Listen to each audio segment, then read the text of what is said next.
특별히 이 희년을 시작할 때 이 회개일, 속죄일 때 뿔나팔을 보면서 시작합니다. 그렇기 때문에 이 희년에는 그 속죄일과 이 희년이 함께 나와 있음으로써 이 레위기 전체에서 추구하고 있는 하나님 앞에서 어떻게 살 것이고 일상에서 어떻게 삶을 살 것인지를 결론 내리고 있는 부분이 25장이라고 할 수 있습니다. 그래서 그 25장의 말씀을 좀 구체적으로 들어가서 하나님께서 이 희년을 통해서 우리에게 어떤 메시지를 주시는지 또 안식년을 통해서 무엇을 메시지를 주시는지를 함께 나누고자 합니다. 우리 이 안식년의 부분에서는 1절부터 5절까지 땅의 안식에 대해서 얘기하고 있고 그 다음에 6절부터 7절에 안식년의 소출을 줄 것을 좀 얘기하고 있고요. 그 이에 8절부터 12절까지 이 희년을 선포합니다. 희년이 어떤 의미에서 시작된 것인지 기본적인 취지를 얘기하고 있고 13절부터 17절까지는 이 희년의 원칙에 따른 토지 매매를 하고 방식에 대해서 이야기하면서 그 가운데 부당한 이익을 삼갈 것을 이야기합니다. 그리고 내일 묵상할 본문 중에 23절에서 34절에는 토지에 대한 부분, 토지를 어떻게 물을 것인지를 얘기하고 35절에서 55절은 사람을 속량하는 부분들을 이야기합니다. 이런 큰 흐름 속에 있고요.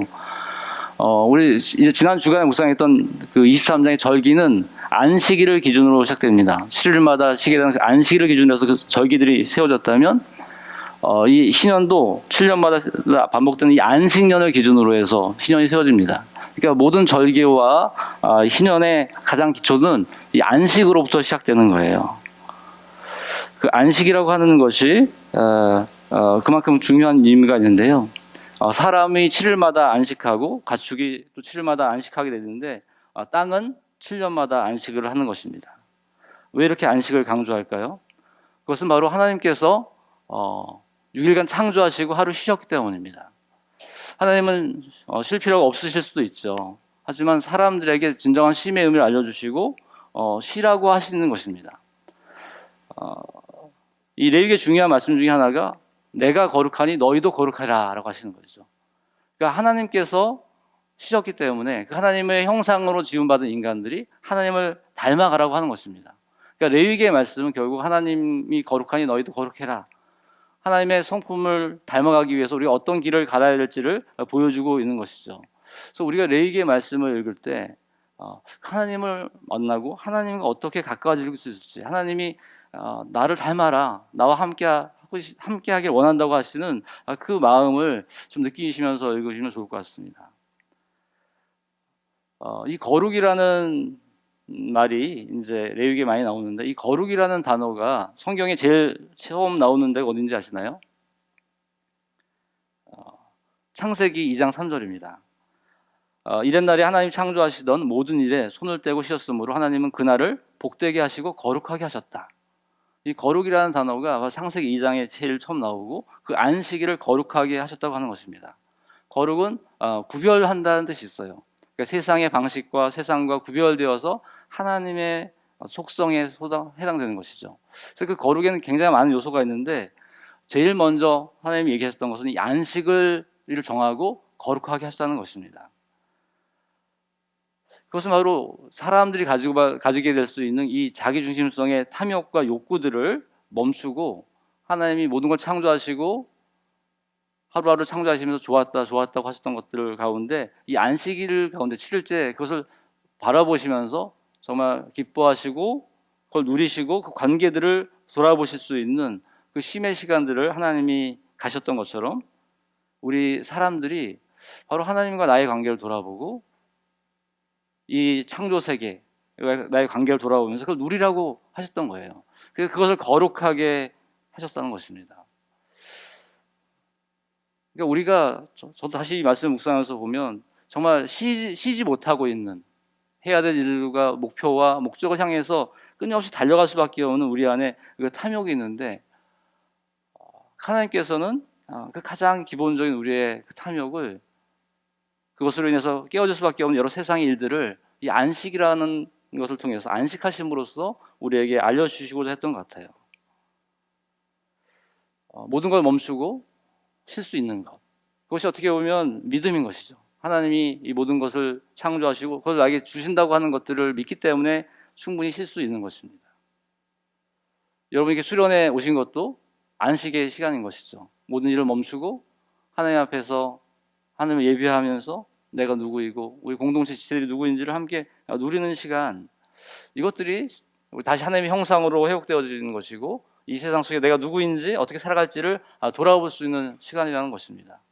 바로 그 안식을 기준으로 해서 모든 삶의 절기들과 희년들이 만들어진다고 하는 것이죠. 본문에 보면 이 희년을 얘기하면서도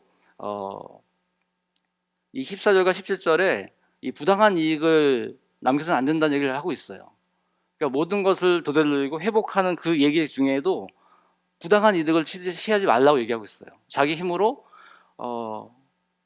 정말 못 살게 되어서 땅을 팔 수밖에 없고 자기 몸을 팔 수밖에 없는 그 사람들에게 더 헐값으로 사들이려고 하는 사람들의 탐욕을 그 가운데도 경고하고 계시다는 것이죠. 그러면서 하나님을 두려워하라고 하고 있습니다. 우리가 하나님의 선한 뜻을 행하면서도 그 순간에 나를 높이려고 하거나 나의 이득을 더 취하려고 하는 그런 것들이 우리 안에 쏟아날 수 있다는 것이죠. 바로 하나님께서는 그 안식이라는 그 시간, 안식일, 쉬는 시간을 통해서 진정한 인간이 누구이고 하나님과 나의 관계가 무엇인지를 통해서 하나님의 형상으로 살아갈 수 있는 길들을 알려주시는 것입니다. 저희가 이 수련회 기간 동안 그 안식의 시간을 잘 더 누려서 온전한 하나님의 자녀로서 하나님의 형상으로서의 모습이 더 회복되어지는 그런 시간이 됐으면 좋겠습니다. 우리 안에 기쁨이 회복됐으면 좋겠습니다. 그러면서 이 안식에 대한 개념을 얘기하는데, 근데 땅의 안식을 얘기하고 있는데 내가 심으로 너희도 안식해라 이런 얘기를 하셨죠. 근데 이 안식년의 규례를 보게 되면 이 5절과 7절을 보다 보면 조금 이 본문상에 볼 때 좀 헷갈릴 수가 있습니다. 여기 보면 거두지 말라고 하거든요. 갖고도 안 된다. 씨를 뿌리고 뿌려도 안 되고 포도원을 갖고도 안 된다고 얘기합니다. 그리고 떨어져 저절로 자라는 것은 거두지 말아야 하고 가꾸지도 않은 포도나무에서 저절로 열린 포도도 따서는 안 된다고 얘기를 했습니다. 근데 그 다음 절에 보면 땅은 이렇게 쉬게 해야만 땅도 너에게 먹거리를 내어줄 것이다. 너뿐만 아니라 남종과 여종, 품꾼, 나그네에게 먹거리를 줄 것이다. 그래서 그 앞에 거두어서 안 된다고 하는 것은 어떤 도구를 사용해서 그 수확을 하는 것입니다. 그러니까 본격적인 추수를 걸 얘기하는 것이에요. 그리고 뒤에 나오는 먹거리가 된다는 것은 손으로 따도 된다는 것을 이야기하고 있습니다. 그래서 이것은 이 앞에 거두지 말라고 하는 것은 이것은 내 땅이야, 내 소유야 라는 것을 주장하지 말라는 의미이고요. 뒤에 거둔다고 하는 것은 이것은 나뿐만 아니라 많은 그곳에 있는 여종과 남종과 품꾼과 나그네, 심지어는 그곳에 사는 짐승들까지도 와서 그걸 다 함께 먹으라고 하는 것을 이야기하고 있는 것입니다. 그래서 이 안식일 또 안식년의 의미를 통해서 하나님께서 이 땅을 온전하게 회복하시기를 원하시는 것이죠. 이 땅을 계속해서 하나님이 인간을 창조하실 때 이 땅을 다스려라 얘기했습니다.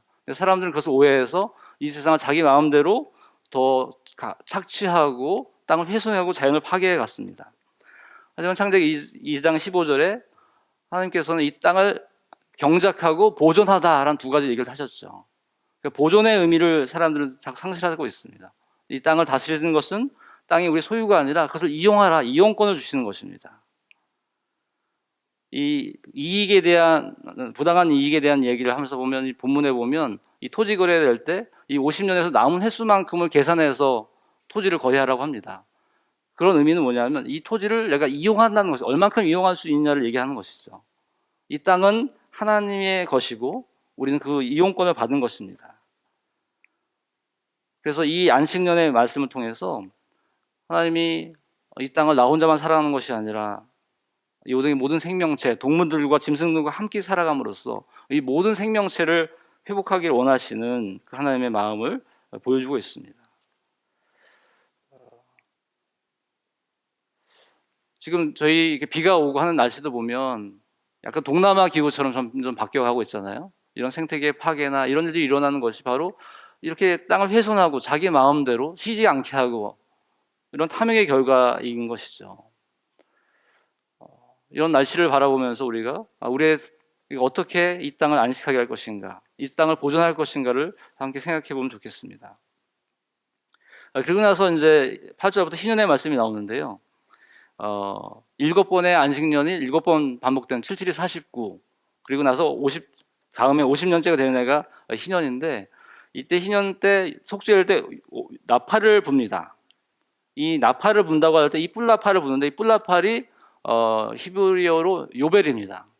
그래서 이 희년을 요벨이라고 하고 영어는 주빌리라고 하는데, 바로 이 뿔나팔을 부는 것으로부터 희년이 선포되어지고 그걸 희년이라고 부르기 시작했던 거예요. 그런데 그날은 무슨 날입니까? 바로 속죄일입니다. 속죄일에 뿔나팔을 불므로써 이 희년이 시작됩니다. 이 의미는 10절에 잘 나와 있는데요. 너희는 50년이 되는 이 해를 거룩한 해로 정하고 종교의 모든 금액의 자유를 선포해라. 이 해는 너희가 희년으로 누릴 해이다. 이 해는 너희가 유산 곧 분배받을 땅으로 돌아간 해이며 저마다 가족에게로 돌아간 해이다. 이 자유를 선포함에 있어서 내가 누구의 노예가 되고 땅을 속박받아서 이렇게 자유롭지 못한 삶을 사는, 회복되지 못한 삶을 사는 것을 이야기하기 전에 바로 먼저 속죄를 선포하는 것이죠. 이 죄로부터의 해방이 먼저 선포되는 것입니다. 그리고 하나님께서 그 땅을 이스라엘 백성에게 가나안 정복한 다음에 각 지파별로 가문별로 다 땅을 나눠주셨잖아요. 그러니까 모든 사람에게는 땅이 다 있습니다. 그런데 사람들이 살면서 자기 삶의 어려움 속에서, 경제적인 어려움을 통해서 땅을 팔게 되고 심지어는 자기 몸까지 팔게 되는, 팔아서 종이 되어지는 이런 상황이 된 것이죠. 근데 그것을 이 희년이 됐을 때 50년마다 그것을 다 리셋하는 것입니다. 하나님으로부터 이 죄로부터의 자유함을 얻을 뿐만 아니라 내가 모든 빚을 너무 많이 적어서 그 땅을 팔아서 땅이 하나도 없었지만 그 땅이 원래 상태로 회복되는 것이고, 또한 내가 몸까지 팔아서 종이 됐지만 그 종으로부터 해방되는 것입니다. 결국 이 자유와 회복, 진정한 평등의 그 세상 속으로 주님께서 이 희년을 만들어 주신 것이죠. 그런데 정말 중요한 부분이 이것이 속죄로부터 시작된다는 거예요. 내가 가지고 있던 것을 내어놓는 것이 쉽지는 않을 것입니다. 근데 이 속죄일이 선포되고 나서 뿔나팔을 불었을 때 사람들은 자유를 외칩니다. 자유를 선포합니다. 난 자유다라고 선포하면서 그 일을 할 수 있는 것이죠. 결국 내가 하나님께 지었던 그 죄에 대한 회개와 그거에 대한 은혜를 경험했을 때, 내가 주님으로부터 지은 죄를 속죄함을 받게 되는 그 기쁨과 감사와 은혜가 있을 때 내가 가지고 있던 것들도 내어낼 수 있고 또 그걸 온전히 받아들일 수 있게 된다고 하는 것입니다. 특별히 사실 이번에 말씀을 묵상하면서 정말 이게 정말 이 속죄의 의미가, 신년을 시작할 때 이 속죄로부터 시작됐다는 것이 되게 크게 은혜로 다가왔습니다. 하나님께서 주신 그 기쁨과 감격이 있을 때 우리가 이 신년을 살아낼 수 있구나. 내가 하나님께서 모든 것을 창조하시고 나에게 주셨다는 것을 내가 온전히 받아들일 때 우리가 정말 내 것을 내어줄 수 있고 그 신의 정성을 살아낼 수 있다고 하는 것이죠.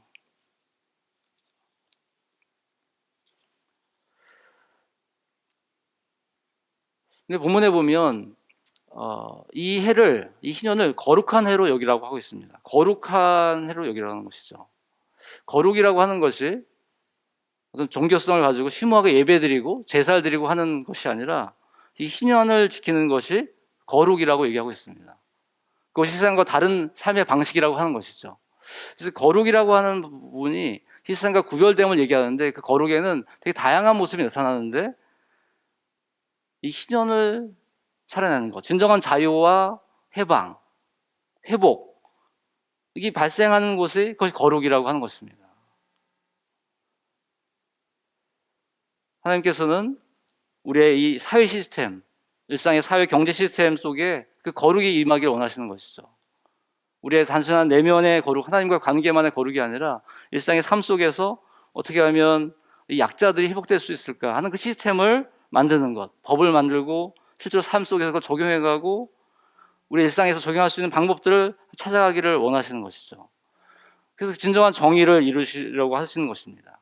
하나님의 정의는 하나님의 사랑이 이 사회적으로 표현되는 것이죠. 이 사회 삶 속에서 이 약자들과의 삶이 회복되어지는 것들, 이 경제적인 어려움들을 회복할 수 있도록 도와주는 것들, 새로운 기회를 주는 것입니다.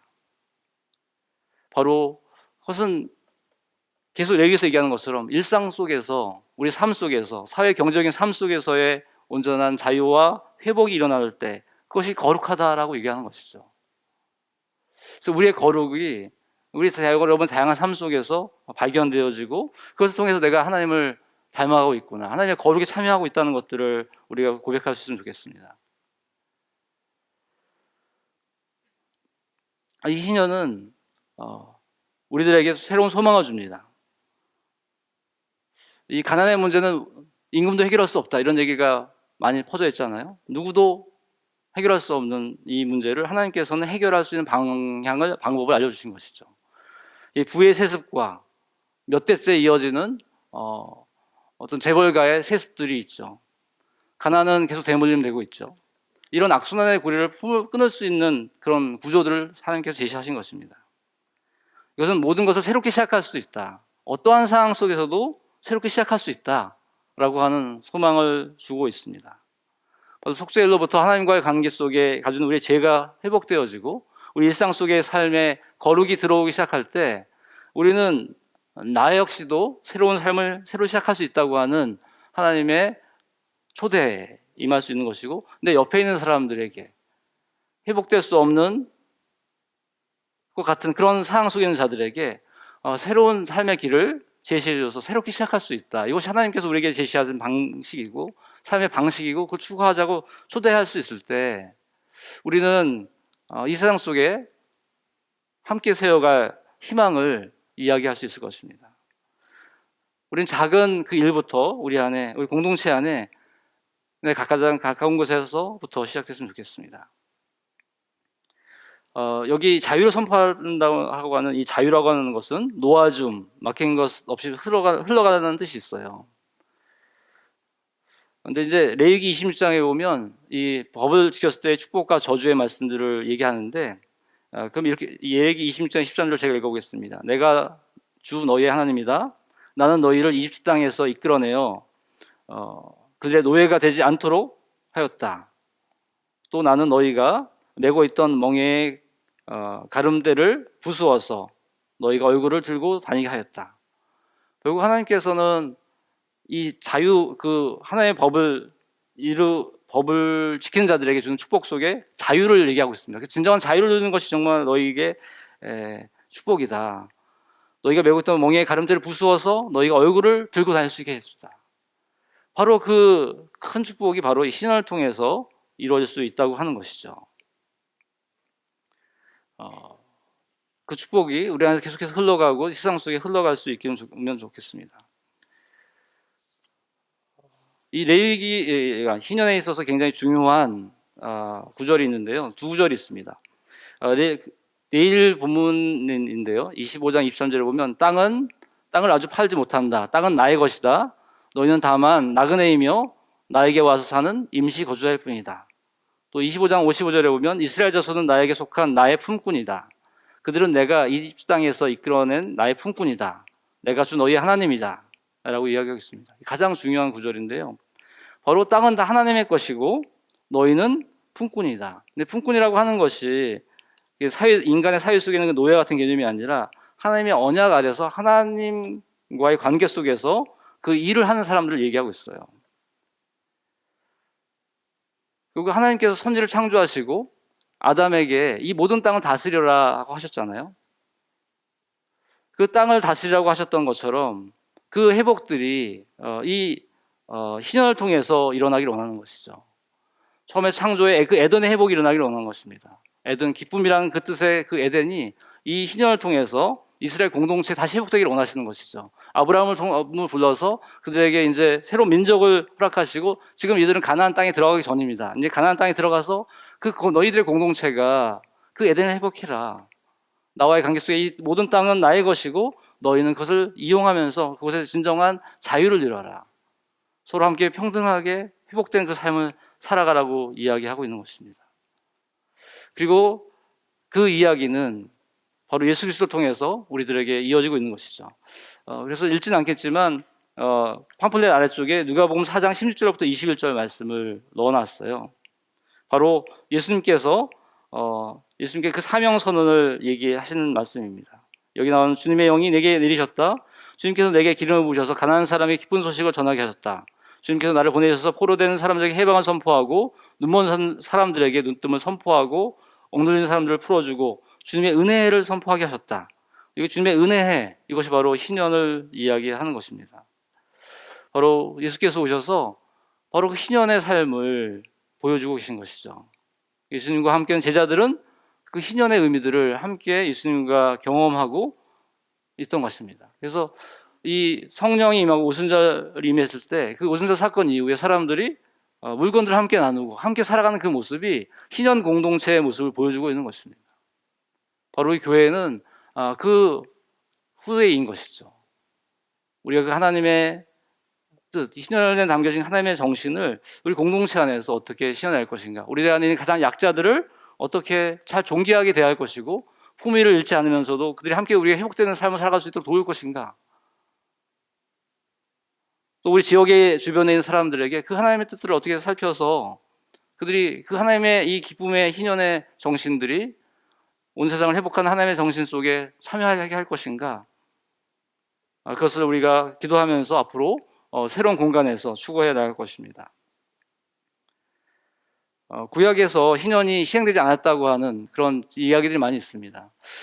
구약에 희년이 실행되지 않았지만 룻기에 나와 있는 기업을 무르는, 땅을 무르는 그런 이야기들, 또 나봇의 포도원을 팔지 않았던 나봇의 이야기들, 또 레위기에 나와 있는 노예를 해방했다 다시 걷어들이는 그런 이야기들을 보면 구약의 시대 정신 속에 이 희년의 정신들이 이어오고 있던 것이죠. 바로 예수님께서 그것이 예수님께서 행하셔서 우리에게 이어지고 있습니다. 그래서 헨리 조지라고 하는 학자는 어떻게 현대적인 이 상황 속에서 이 희년의 정신을 이어갈까 했을 때 이 땅을 소유한 사람들이 그것엔 토지세를 부과함으로써 그것을 하는 방법들을, 토지 공개념의 방법들을 제시하고 있습니다. 이것이 우리 현대 사회 속에서 어떻게 하면 희년의 정신들을 살아낼까 하는 그런 고민들의 일환인 것이죠. 우리 공동체에서 작은 것으로부터 큰 것에 이르기까지 이 희년의 정신들이 시도되어지고 나눠짐으로써 그 하나님의 나라가 우리 안에 더욱더 임할 수 있도록 애쓰는 저희 공동체가 됐으면 좋겠습니다. 찬양하고 나서 우리 함께 또 말씀을 기억하면서 기도했으면 좋겠는데요. 우리 샬롬 함께 찬양하겠습니다. 바로 희년을 통해서 샬롬, 하나님과 사람과의 온전한 평화, 또 사람과 사람과의 평화, 사람과 세상과의 생태계와의 평화를 바로 이루어 가시는 것이죠. 하나님이 희년을 통해서 이루고 오셨다는 그 마음을 예수께서 오셔서 우리에게 전하셨습니다. 우리가 샬롬을 찬양하면서 희년의 정신과 예수님이 주셨던 우리들의 마음을 함께 고백하며 찬양하도록 하겠습니다.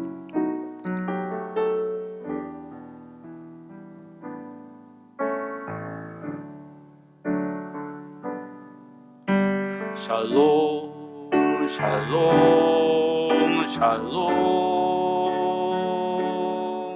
샬롬 샬롬 샬롬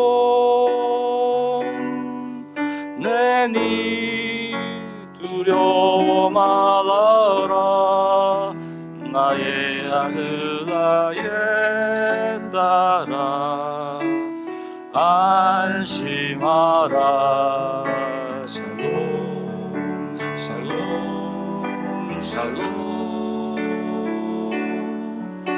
샬롬 샬롬 샬롬 나의 평안을 주노라 세상과 다른 평안 두려워 말라 샬롬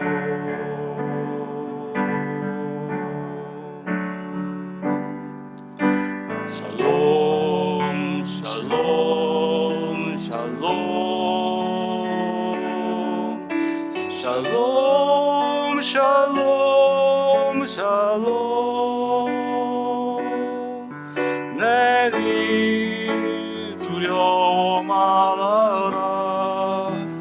나의 사랑 나의 이스라엘 안심하라 샬롬 샬롬 샬롬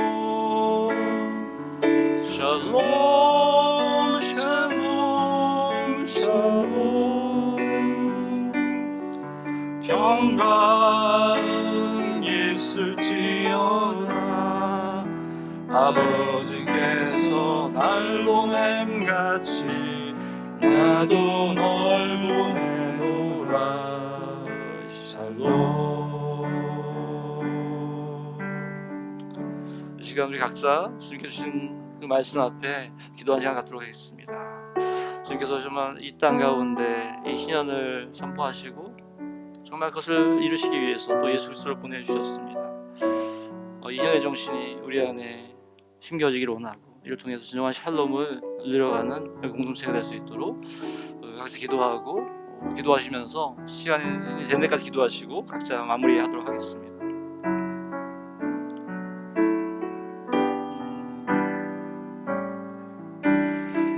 주님께서 안식을 주시기 원하십니다.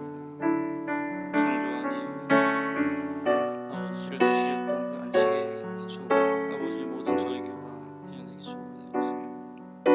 주님 아버지 우리 인간들이 가진 탐욕과 자기중심적인 모습으로 인해서 아버지 우리 자신부터 우리 자신이 어제 깨어져 갑니다. 아버지 자기도 모르는 사이 세상을 깨어지고 하고 있습니다. 이 자연과 생태가 파괴되어지는 가운데 있습니다. 주님 우리 안에 정신을 바라볼 수 있게 아버지 주님을 바라보며 우리 안에 진정한 안식을 누릴 수 있게 해주시고 주님 아버지 그 안식과 평화가 이 세상에서 흘러갈 수 있기를 원합니다. 주님 아버지 그것이 바로 속죄일로부터 시작된다고 하는 것이옵니다. 주님이 예수 그리스도께서 이 땅에 오셔서 바로